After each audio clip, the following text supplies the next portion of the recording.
Is Deion Sanders already the best coach in the Big 12? Some people are saying he is.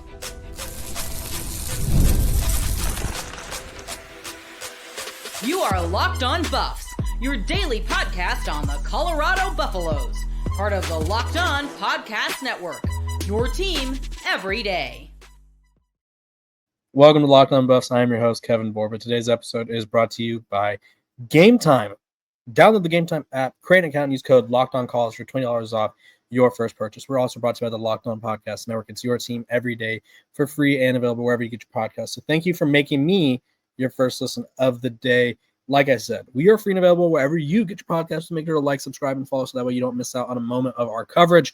Let's talk about it. Coach Prime is already being viewed as the best coach in the Big 12. And if you don't believe me, let's take on a little dive to the On3, which a lot of times people think On3 hates Colorado. So this is very Colorado friendly. They ranked the top 25 coaches in college football. This is Ari Wasserman, who a lot of people view as a Colorado hater, I think. And he's very pro Colorado in this ranking. So top 25 coaches in college football go as follows. We won't have to go very far to get to Coach Prime. 1, Kirby Smart. 2, Ryan Day at Ohio State. 3, Dan Lanning, Oregon. 4, Steve Sarkisian. 5, Marcus Freeman. 6, Dabo Swinney. And 7, Deion Sanders right before number 8.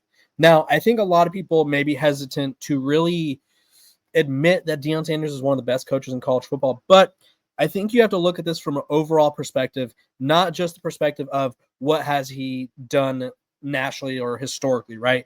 Because overall, his record at Colorado is 13 and I think it's 12. So he's one game over 500 as a head coach in Colorado. He has no bowl games, right? However, let's not compare Colorado to these programs like Texas, Georgia, Clemson, even Bama, whoever else with Notre Dame. Those programs have endless resources. They have bigger brands, and they're more established. Colorado has none of those things before Deion Sanders gets to Boulder, and now they have all those things, right? They have a huge brand. They're getting more established, and they're attracting top talent, right? Colorado was never in the mix for top recruits. It is what it is. Coach Prime assigned 3 out of the program's top 6 highest ranked recruits. He has brought in multiple top 10, probably top 5, top 10 transfer portal classes, and he's produced a Heisman winner.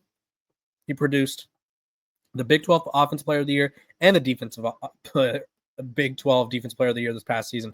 So clearly what he's doing works. And I think from an overall standpoint, I'd rather have Coach Prime than pretty much everyone else on this list, right? I think the 7 coaches in front of Coach Prime on this list are like the handful of coaches that I think most people would take over Deion Sanders. But as soon as you get past those 7, it's hard to pick anyone over Deion Sanders, right? He recruits well.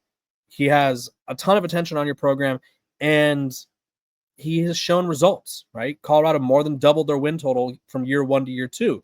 And where he lacks in, say, coaching experience, he brings in experienced coaches around him. Pat Shurmur, Mike Zimmer has been on staff before. Sean Lewis was a former head coach. Charles Kelly was a guy who spent a lot of time with Nick Saban. Robert Livingston, even though he wasn't a coordinator, he had 12 years of NFL experience. And so it's not nothing. Like, all of his staff, for the most part, has some sort of tangible experience.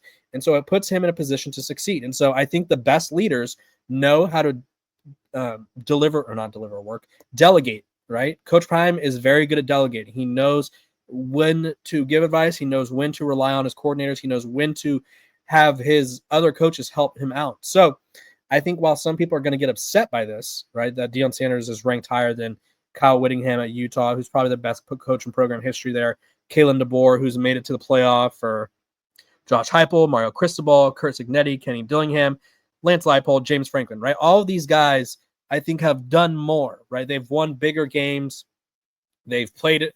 Their teams have played in bigger games than Colorado has in Deion Sanders' 2 years. However, you're looking at Deion Sanders from a whole perspective. And the whole perspective when you get Deion Sanders is, 1, an NFL legend, a Hall of Famer at head coach. 2, a recruiting savant / transfer portal savant, a great sort of CEO type of head coach who knows how to put the guys around him. And he's got that cool factor, right? Players want to play for him. ESPN and Fox want to televise all of his games. All of these people want to be associated with Deion Sanders because he is so impactful. He has changed the game in so many ways. And now it almost seems as if 2 years ago or a year ago, it's like Deion Sanders going back to the portal. Let's see if it works. Or Deion Sanders using the transfer portal like a crazy person. Let's see if it works. And now everyone's like, that's fine. We're just going to go to the portal and get a brand new offensive line, or we're just going to go to the portal and get a brand new receiving core. And so in a way, he changed college football. I'm not going to say he invented the transfer portal, but I think he showed that you can rebuild a program really quickly at the Power 4 level. There have been other schools, say Texas State, I think is one of them. I'm sure I'm missing a few, where it's like they rebuilt via the portal, right? They brought in a bunch of talented guys from the portal, and they had success at the lower levels. But he has shown at the Power 4 level that you can not only rebuild through the portal, but you can contend for a conference title and a college football playoff spot with the new 12-team format, because that's exactly what he did this past season. So Deion Sanders has clearly proven that he is one of the better coaches in college football. I think year 3 of the Coach Prime experience will be a really big test, because obviously you don't have Shedeur Sanders and Travis Hunter and Shiloh Sanders, LeJontay Wester, Jimmy. You don't have all these guys like hang your hat on, where it's like, okay, go make a play for us, go change the game. But so it's going to really put him to the test. But I think he's really shown that, like, hey, I could do this damn thing. And so far he has. So we'll just have to wait and see how things play out in 2025 to really confirm if he belongs in the top 10. But I have no problem with it after year 2 of Deion Sanders in Colorado. I think he's shown a lot of proof. I think he addressed his team's flaws, addressed his coaching staff's flaws, and showed results. And that's what we want in coaches, right? We want coaches to show results. And he did exactly that in his method, in a way that people criticized and said he couldn't do. So we're just going to have to wait and see how Deion Sanders continues to build upon that success. When we come back, we're going to be talking about Deion Sanders' latest comments on the NFL rumors, because guess what? They are back.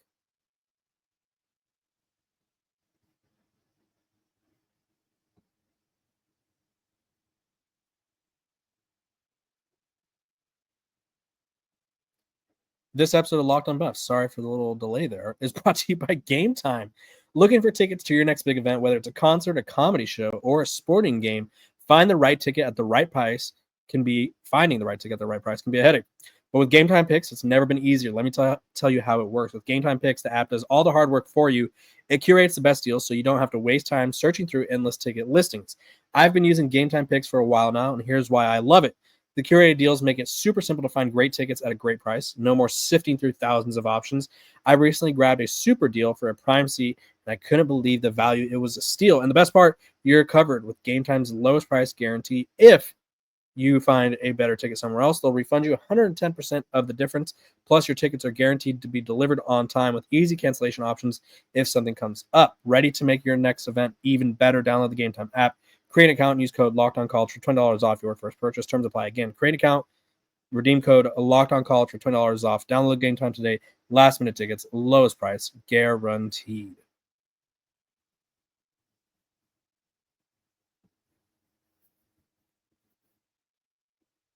Deion Sanders to the NFL was like a real thing for about 2 weeks. Whether people want to admit it or not, there was some buzz, right? There was some,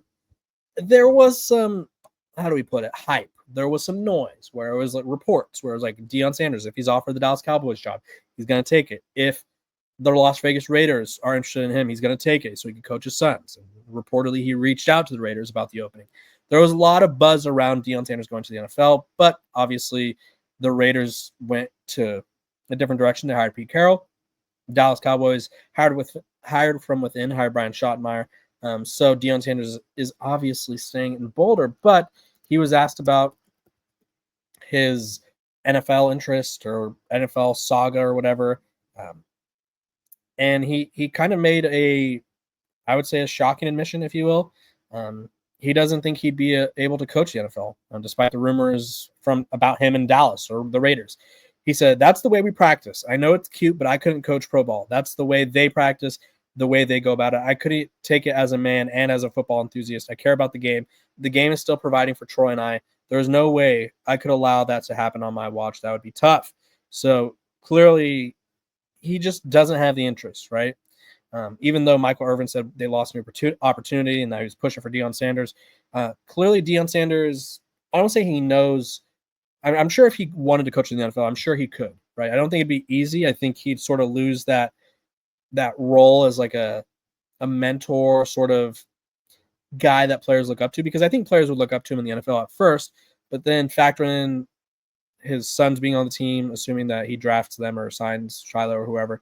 Uh, we'll just assume that, say he gets an NFL job, say he drafts both of his sons, and it's like, okay, cool. I have an NFL Hall of Famer coaching me. His two sons are on the team. That's interesting. At first, I think it'd be fine, right? But then when the team starts to struggle, or say Shador, which I don't think this will happen. I think Shador is going to be a decent, at worst, decent NFL quarterback. Say he starts to struggle, though, and people are like, oh, this is not going well. And Deion Sanders is like, well, it's not my son's fault, so I'm not going to bench him. And then you start to lose the locker room because they're like, okay, we are professionals. Like, we are playing for paychecks here, and you're playing daddy ball. Like that's what it would be. I'm not telling you that's not what it would be. That's what would happen if things didn't go right. And so I think Deion Sanders knows that at the college football level, he has a chance to motivate these young men. He has a chance to really, I won't say brighten their horizons, but he has a chance to open their eyes and sort of show them the ins and outs of pro football, of college football, how to be better young men. Like, not all those guys in the Colorado locker room, or Alabama, Georgia, Tennessee, Florida, you name it, they're all not all going pro, but Deion Sanders is going to do everything he can to show his guys this is how pros do things. And then he's also going to do everything he can to be like, okay, pro football is not your avenue. So with that being said, I'm going to help you. I'm going to help facilitate you to pursue your career goal, whether it's to be a fireman, whether it's to be an electrician or an accountant, whatever. Like, Deion Sanders has time and time again has shown that he wants the best for the young men on his team. And I think once you get to the NFL, you sort of lose that aspect of it, because all those guys are getting paid a boatload of money. They don't care about being the best person they could be. They want to win games, they want to make money, and they want to take care of their families. And I don't blame them for that. But I think Deion Sanders is best suited to be a college football coach because he is a great motivator, a great sort of inspiration to these young men. And he's also the most polarizing figure the sport has arguably had in maybe my lifetime, at least 25 years. I think he's surpassed the Johnny Manziels of the world, the Reggie Bushes of the world, at least in my eyes, right? I mean, I don't know who else has had an impact like Deion Sanders, where it's like, okay, whether you hate him or love him, you're going to tune in to watch because you either want to watch him win or you want to watch him fail. I don't know if we've had that quite frequently, as frequently as people might think. So I think Deion Sanders is best suited in college football. I think he brings a lot to the college football game that most coaches could never even fathom, because most coaches are not Hall of Fame caliber players or Hall of Fame players at all, or some of them didn't even make it to the pros. And none of them, not a single coach in college football, has the platform, has the interest, and has this overall aura, if you will, that Deion Sanders has. So not too shabby. I think Deion Sanders staying in Colorado, I still think it was somewhat of not a ploy, but I think he wants Colorado to support the program financially more, whether it's fans or the AD or whoever else. But clearly, everything he does has a purpose, right? And I don't think the NFL rumors were completely false, but at the same time, I don't know if he was like fully vested in leaving Colorado as much as he was just trying to help out Colorado bolster its roster for years to come. When we come back, I'm going to talk about whether or not I think Deion Sanders won the transfer portal.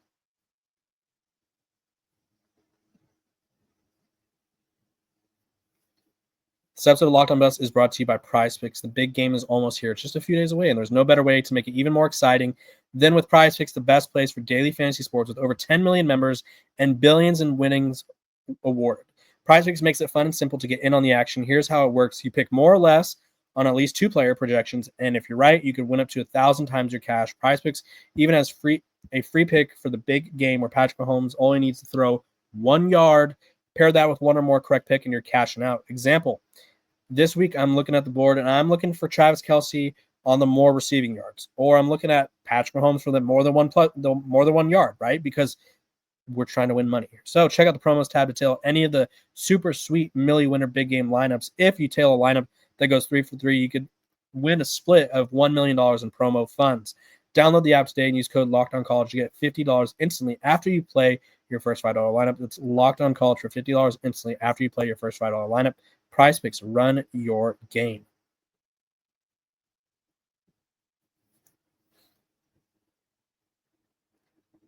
Welcome back to Locked On Buffs. Appreciate you guys for tuning in every single day, making me your first listen of the day. We are free and available wherever you get your podcasts. So make sure to like, subscribe, and follow, so that way you don't miss out on a moment of our coverage. We have some really fun episodes coming up.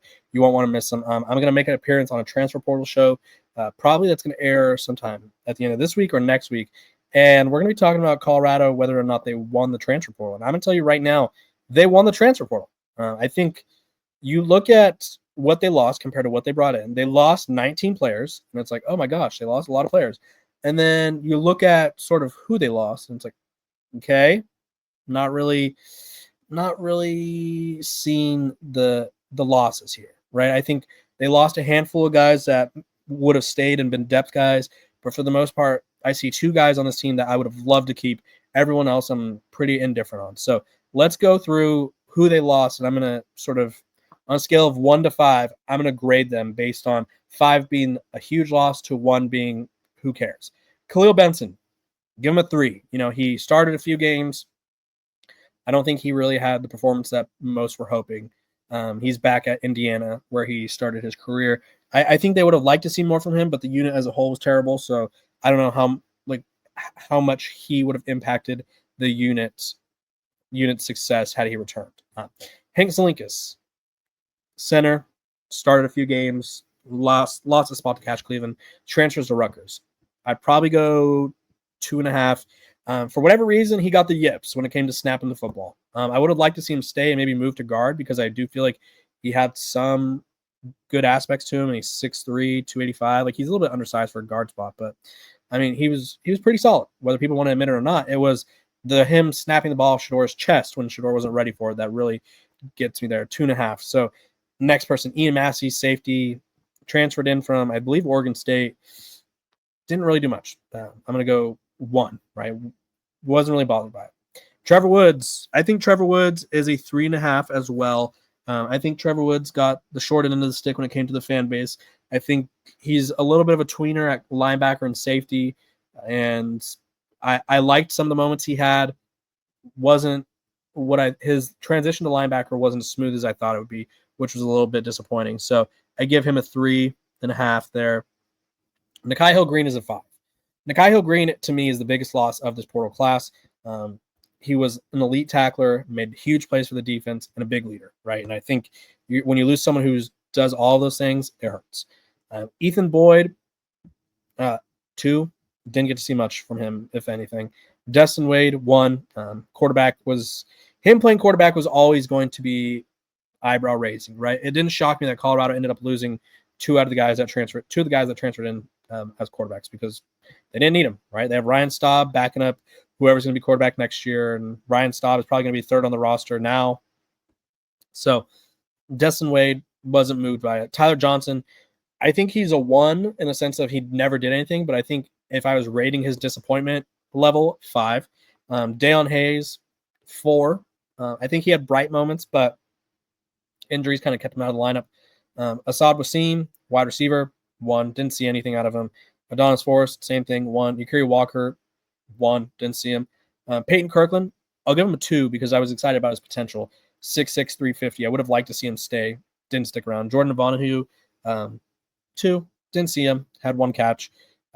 Morgan Pearson, same thing, 1. Didn't see him. Cordell Russell, 1 in terms of how big of a loss he is. 5 in terms of how big of a disappointment he was, because obviously when you have the nickname Baby T.O., you're 6'4", and it's like you haven't played at Colorado or TCU where he transferred from. It's like, okay, what is not translating? What's not working? Rayan Buell transferred to Memphis, 3. I think he could have been a contributor. Walter Taylor, 1. Johnny Chaney, 1. Never saw him. The guys transferring in, I'm going to highlight my 5 favorite transfers of the 17-man class. Martavius French to linebacker. I think he's everything that they need at linebacker after losing Nikhai Hill-Green, losing Levante Bentley. I think he's going to be a big player there. Moving on, I got to go with Joseph Williams. You lose your 4 top receivers, right? You lose Travis, Will, LeJounte, and I'm missing something, Jimmy. And you have younger guys like Draylon and Omarion to step up, but you need someone a little bit more proven. Joseph Williams is that 6'2", American Player of the Year or Freshman of the Year this past season. Really like what he did. Tafik Bayard, really liked his energy, his attitude that he brought to the team when we spoke. Jaheim Otis, 6'5", 320. That's a big lineman. I expect him to have a huge season, and he's probably one of my favorite additions in the portal in general. I'm excited for Reginald Hughes at linebacker. I think it's a new linebacker core. I don't know who's going to have what role, but I'm excited for those guys. And then lastly, the guy who excites me the most, or not the most, but one of the guys that excites me the most is Zarian McGill, linebacker transfer from Louisiana Tech. Played a lot of ball, right? Over 30 games, was an all-conference guy, and Colorado needs talent at the offensive line. So I'm excited to see what he does when given the opportunity. So you guys comment below. Which player are you the most disappointed left? Which player are you the happiest that Colorado brought in? Let me know what you think, and we can discuss in the comments. This has been another episode of Locked On Buffs. Make sure to like, subscribe, and follow so you don't miss out on a moment of the coverage. Thank you guys for tuning in, and make sure to see me tomorrow.